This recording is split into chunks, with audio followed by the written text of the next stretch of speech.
नमस्कार बच्चों, आज हम लोग पढ़ेंगे आपके क्लास 11th की हिंदी बुक आरोह भाग 1 के काव्य खंड के चैप्टर 4 वे आंखें की तीसरी काव्यांश को।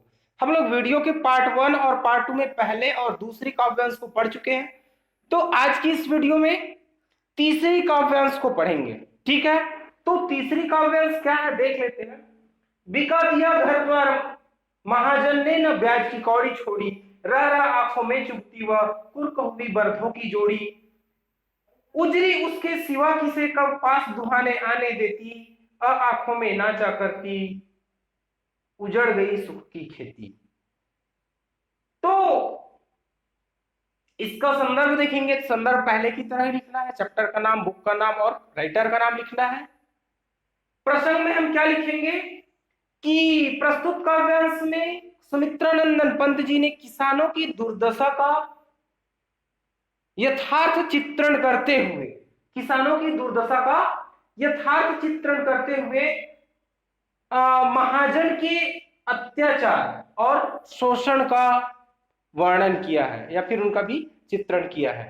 ठीक है, क्या लिखेंगे कि प्रस्तुत काव्यांश में सुमित्रानंदन पंत जी ने किसान की दुर्दशा का यथार्थ वर्णन करते हुए महाजन की अत्याचार और उनके शोषण का चित्रण किया है। ठीक है, अब इसका भावार्थ देखते हैं। हम इससे पहले जो दो काव्यांश पढ़े हैं, तो पहली काव्यांश में कवि ने क्या बताया है कि किसान की आंखें जो है अंधेरी गुफा के समान है, जिसमें दुख, दर्द, कष्ट, निराशा, गरीबी ये सब कुछ समाया हुआ है और उनकी आंखें जो है इस प्रकार से निराशा के अंधकार से भरा हुआ है, जिसको देखने से सुमित्रानंदन पंत जी का मन जो है घबराने लग जाता है। दूसरी काव्यांश में हम क्या पढ़े थे कि जो लहराते हुए खेत दृगों में था ना, मतलब उनकी जो खेत है वो बिक जाती है, मतलब उनको बेदखल कर दिया जाता है, मतलब जमींदार जो है उनके खेत से बेदखल कर देते हैं और उनके पुत्र के द्वारा जब इस चीज का विरोध किया जाता है तो उसके पुत्र को भी मार दिया जाता है। अब तीसरी काव्यांश में देखते हैं कि महाजन के इस शोषण का वर्णन हुआ है। ठीक है, बिका दिया घर द्वार महाजन ने ना ब्याज की कौड़ी छोड़ी। किसान जो है पहले के समय में हो, मतलब कुछ समय पहले या अभी के समय का आप देखते हैं, किसान जो है हमेशा से ही कर्ज से लदा हुआ है। जब से ये जमींदारी प्रथा आई और उसके बाद से जमींदारी प्रथा हटने के बाद भी किसान जो है किसी न किसी के कर्ज से लदा हुआ है, वह कर्ज से डूबा हुआ है। तो बिका दिया घर द्वार महाजन ने ना ब्याज की कौड़ी छोड़ी। उनके कर्ज को वापस लेने के लिए, किसान के द्वारा जो कर्ज लिया गया है उनके कर्ज को वापस लेने के लिए जो महाजन है, महाजन किसको बोलते हैं, जो एक साहूकार, मतलब जो पैसा देने वाला होता है, जो पैसा वाला होता है वो किसानों को पैसा देते हैं, उधारी में पैसा देते हैं, मतलब ब्याज में देते हैं।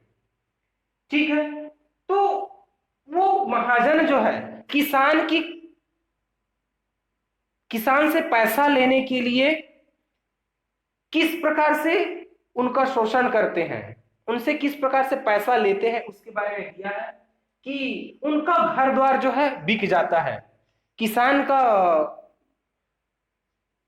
जो है पैसा चुकाते चुकाते वो अपने घर द्वार जो है बेच देता है, फिर भी से उनका जो कर्ज जो है समाप्त नहीं होता है। इतना होने के बाद भी महाजन ने ना ब्याज की कौड़ी छोड़ी। जो महाजन होता है, जो पैसा देने वाला होता है, जो ब्याज में जो पैसा दिया जाता है, वो उन पर, उस किसान के ऊपर तरस नहीं खाता है और उनसे पूरी की पूरी पैसा ले लेता है। कौड़ी ना छोड़ी, ना ब्याज की कौड़ी छोड़ी, मतलब एक भी पैसा वह नहीं छोड़ता है। ठीक है, रह रहा आंखों में चुभती वह कुर्क हुई बरधों की जोड़ी। महाजन का पैसा देते देते किसान का घर द्वार सब कुछ बिक जाता है। उसके साथ साथ और क्या बिकता है, रह रहा आंखों में चुभती वह हुई बर्धों की जोड़ी। कुर्क होना मतलब नीलाम होना, बर्धों मतलब बैलों की जो जोड़ी है। महाजन को पैसा देने के लिए किसान का एक घर द्वार बिक गया। घर द्वार बिकने के साथ साथ उनकी जो बैलों की जोड़ी है, उनके पास जो जो बैल है वो भी नीलाम हो गया, कुर्क हो गया। जो उनकी आंखों में चुभ रही है वो जो है बहुत ज्यादा उनकी आंखों में दर्द हो रही है। जो किसान का घर द्वार बिक गया वो, और जो किसान की जो बैल होता है ना, जिनसे वो बहुत ज्यादा प्यार करता है, वो जब बैल जो है नीलाम हो गया तो उनकी आंखों में ये जो है चुभ रही है, वो उस दर्द को वो सहन नहीं कर पा रहा है। उजरी उसके सिवा किसी का पास दुहाने आने देती।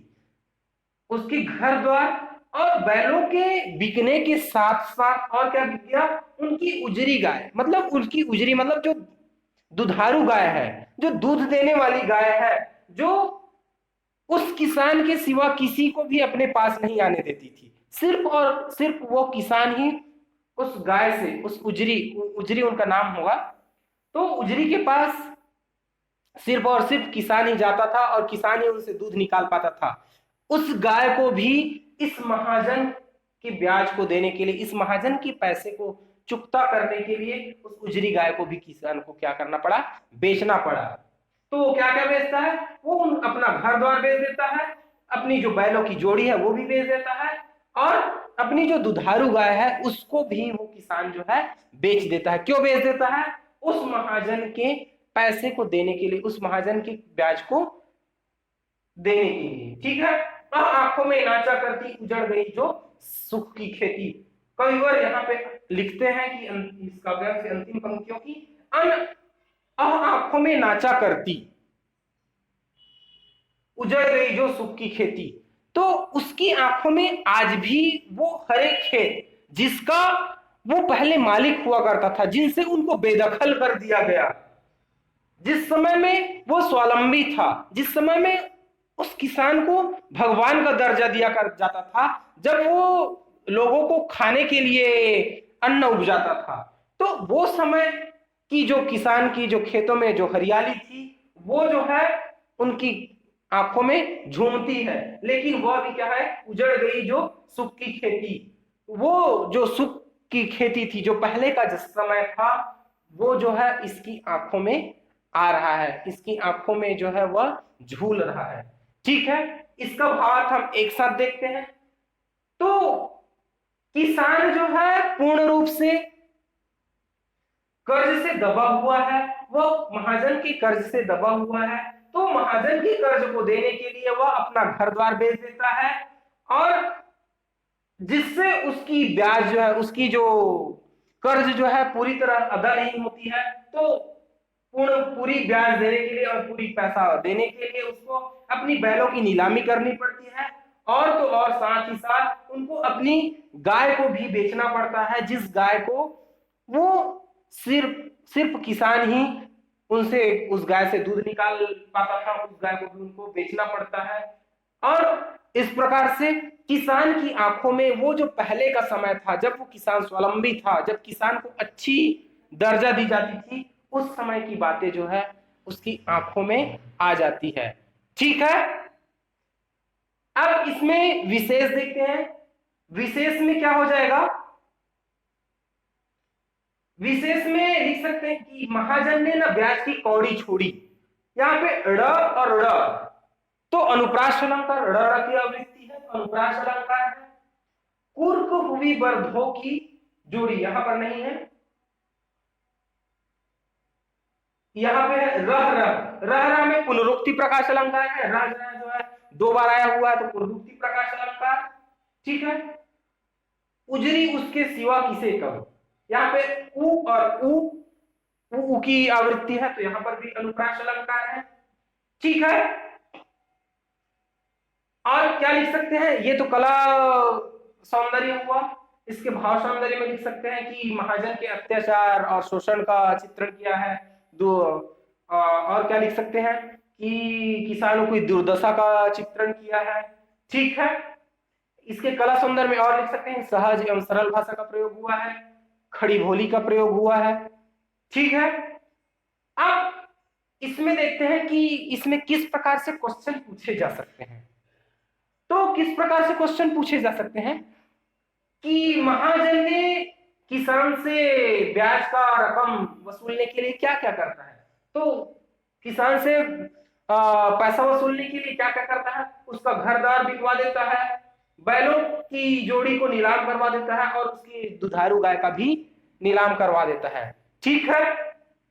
दूसरा क्वेश्चन क्या बन सकता है कि किसानों की आंखों से रह रहकर क्या चूभता है। तो किसानों की आंखों से रह रहकर क्या चूभता है, जो पूर्व हुई बर्फों की जोड़ी, ये जो बैलों की जो जोड़ी जो नीलाम हो गई है वो किसान की आंखों में रह रहकर चुभ रही है, क्योंकि किसान को उनका जो बैल होता है वो बहुत ज्यादा प्यारा होता है। ठीक है। उसी बैल के कारण से ही वह अपना कृषि कार्य कर पाता है वह किसान। ठीक है। तीसरा क्वेश्चन क्या बन सकता है कि उजरी को किसान ने क्यों बेच दिया। तो महाजन की पैसे को देने के लिए, या फिर लिख सकते हैं कि घर द्वार को बेचने के बाद भी और अपने बैलों को बेचने के बाद भी महाजन का जो पैसा था वह चुकता नहीं हुआ, उसको वो पूर्ण रूप से नहीं चुका पा रहा था, तो उसको पूर्ण रूप से चुकाने के लिए वो अपनी उजरी गाय को बेच देता है। ठीक है। और क्या हो सकता है, उजड़ गई जो सुख की खेती का क्या असर है। इस कथन में कौन से सुख की खेती की बात की गई है, कब की सुख की खेती की बात कही है, जब वो किसान स्वावलंबी था, जब किसानों को भगवान का दर्जा दिया जाता था, उस समय के सुख की बात कही गई है। ठीक है। उम्मीद करता हूं कि ये काव्यांश आपके समझ में आई होगी। चौथे काव्यांश को हम चौथी वीडियो में, मतलब वीडियो की अगली पार्ट में पढ़ेंगे। ठीक है। Okay, thank you.